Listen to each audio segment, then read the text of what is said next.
नमस्कार, राजस्थान समाचार में आपका स्वागत है। पेश है राजस्थान की खास खबरें। करण सिंह उच्चरड़ा की नामांकन रैली में सभी दिग्गज नेताओं ने एक साथ भरी हुंकार। राजस्थान के जोधपुर लोकसभा से कांग्रेस के प्रत्याशी करण सिंह उच्चरड़ा की नामांकन रैली में कांग्रेस के पूर्व मुख्यमंत्री अशोक गहलोत सहित सभी नेताओं ने मंच से हुंकार भरते हुए कहा कि इस बार जोधपुर में इतिहास बदलना है। जोधपुर की आवाज संसद तक पहुंचाने के लिए करण सिंह उच्चरड़ा आपके साथ नजर आएगा। नामांकन रैली से पूर्व करण सिंह उच्चरड़ा दोपहर को शुभ मुहूर्त में कांग्रेस पदाधिकारियों के साथ जिला निर्वाचन अधिकारी के समक्ष अपना नामांकन दाखिल किया और वहां पर सर प्रताप की मूर्ति पर माल्यार्पण भी किया।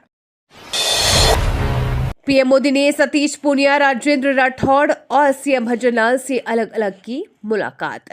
पीएम नरेंद्र मोदी ने मंगलवार को कोटपुतली से लोकसभा चुनाव 2024 का शंखनाद किया। इस दौरान उन्होंने राजस्थान की जनता को संबोधित करते हुए कहा कि प्रदेश की सियासत दो खेमों में बटी हुई है, जहां एक तरफ राष्ट्र हित के संकल्प में काम करने वाली भाजपा है तो दूसरी ओर देश को लूटने वाली कांग्रेस है। जहां एक और देश को परिवार मानने वाली भाजपा है तो दूसरी ओर अपने परिवार को देश से ऊपर मानने वाली कांग्रेस है। ऐसे देश विरोधी परिवारवादी भावनाओं के खिलाफ राजस्थान हमेशा ढाल बनकर खड़ा रहा है। पीएम मोदी 5 अप्रैल को चुरू में भरेंगे हुंकार। देश के प्रधानमंत्री नरेंद्र मोदी 5 अप्रैल को चुरू आएंगे। प्रधानमंत्री नरेंद्र मोदी चुरू लोकसभा चुनाव में भाजपा प्रत्याशी देवेंद्र झाझड़िया के पक्ष में जनसभा को संबोधित करेंगे। पुलिस लाइन स्थित स्टेडियम में 5 अप्रैल दोपहर 1 बजे नरेंद्र मोदी का चुरू पहुंचने का कार्यक्रम है। राजस्थान की सभी 25 सीटों पर बीजेपी की जीत का मार्जिन होगा 5 लाख से ज्यादा। राजस्थान के सीएम भजनलाल शर्मा ने कोटपुतली में पीएम नरेंद्र मोदी की जनसभा के दौरान अपने भाषण में कहा कि साल 2014 से पहले देश की स्थिति के बारे में सोचना पड़ेगा। कांग्रेस ने सिर्फ गरीबी हटाओ के नारे लगाए हैं, लेकिन पीएम मोदी ने असल में गरीबी हटाने का काम किया है। राजस्थान में हमारी सरकार महज 3 माह की है, लेकिन हमने यहाँ पर 45% योजनाओं का काम किया। ये सब पीएम नरेंद्र मोदी के मार्गदर्शन में हो सका है। हमने पीएम मोदी की गारंटी के तहत पेपर लीक के मामलों के आरोपों को जेल में डालने का काम किया है। पीएम मोदी ने कहा 10 साल में जो काम हुआ वो केवल ट्रेलर है। चुनावी रण में नेताओं की रैलियों के बीच राजस्थान में अब पीएम नरेंद्र मोदी की भी एंट्री हो गई है। अपने अंदाज में वोटर से रूबरू होते हुए पीएम ने कह दिया कि मोदी मौज करने के लिए नहीं बल्कि मेहनत करने के लिए आया है। पीएम ने बीजेपी को जिताने की अपील करते हुए कहा कि पार्टी को मिला प्रत्येक वोट केंद्र में सरकार बनाने में उनकी मदद करेगा। मोदी ने अपने नजरिए से इस चुनाव के मुद्दे साफ करते हुए कहा कि चुनाव भ्रष्टाचार को उखाड़ फेंकने और किसान समृद्धि का चुनाव है। इस दिन जारी होगा कांग्रेस का मैनिफेस्टो। कांग्रेस के वरिष्ठ नेता सचिन पायलट कल जोधपुर पहुंचे। जोधपुर एयरपोर्ट पर कांग्रेस के कार्यकर्ताओं ने सचिन पायलट का फूल मालाओं के साथ स्वागत किया। इस दौरान सचिन पायलट मीडिया से बात करते हुए कहा कि पिछली बार हम परफॉर्म अच्छा नहीं कर पाए, लेकिन लोकसभा चुनाव में इस बार हम बेहतर प्रदर्शन करेंगे और जनता का रिस्पॉन्स भी मिल रहा है। उन्होंने कहा कि इस बार कांग्रेस पार्टी कम बैक करेगी। राजस्थान के साथ जोधपुर की जनता भी समझ चुकी है कि अब 10 साल का रिपोर्ट कार्ड देखने के बाद ही जनता वोट करेगी। उन्होंने कहा कि जनता कांग्रेस के उम्मीदवारों के और इंडिया अलायंस के उम्मीदवारों के पक्ष में मतदान करेगी। JEE main, MST, CET, CA, UPSC सहित इन परीक्षाओं की तारीख बदली।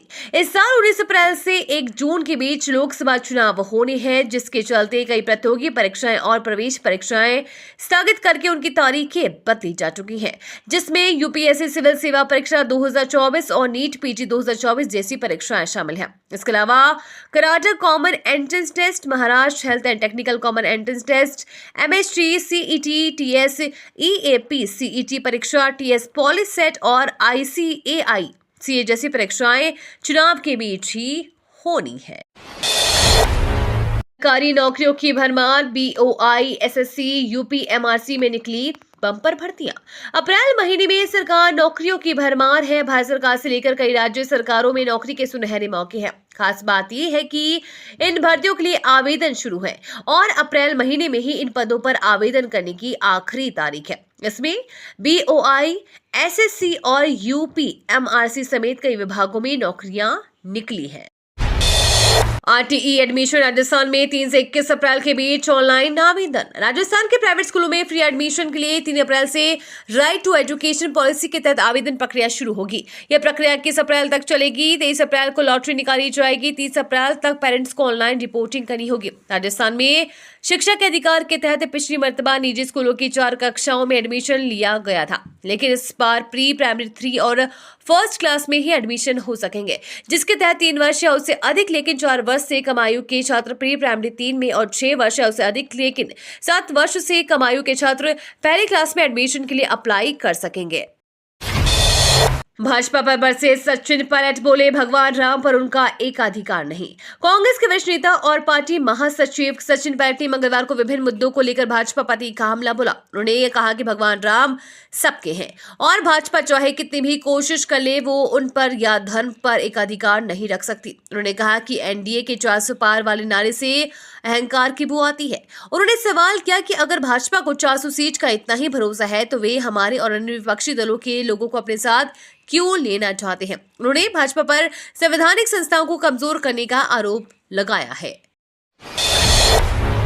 एसआई भर्ती परीक्षा 2021 15 ट्रेनी एसआई को हिरासत में लिया। राजस्थान में एसआई भर्ती परीक्षा 2021 पेपर लीक मामले में एसओजी ने राजस्थान पुलिस एकेडमी से 15 सब इंस्पेक्टर हिरासत में लिया है। जयपुर में सभी ट्रेनी एसआई को मुख्यालय ले गई टीम, पूछताछ जारी है। बता दें, इससे पहले राजस्थान में पेपर लीक केस की जांच में जुटी एसओजी ने 13 ट्रेनी थानेदारों को गिरफ्तार किया था। अशोक गहलोत बोले कांग्रेस और देश दोनों बड़े संकट में। राजस्थान के पूर्व मुख्यमंत्री अशोक गहलोत का कहना है कि देश और कांग्रेस दोनों इस वक्त मुश्किल दौर से गुजर रहे हैं।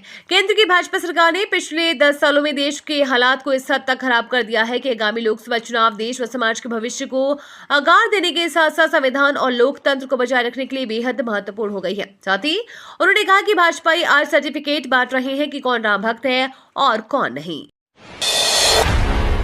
राजस्थान देश में सीजर के मामले में पहले स्थान पर। राजस्थान में अलग अलग एनफोर्समेंट एजेंसियों ने मार्च महीने की शुरुआत से अब तक नशीली दवाओं, शराब, कीमती धातुओं, मुफ्त बांटी जाने वाली वस्तुओं और अवैध नकद राशि के रूप में लगभग 507.44 करोड़ रुपए की कीमत की जब्तियां की है।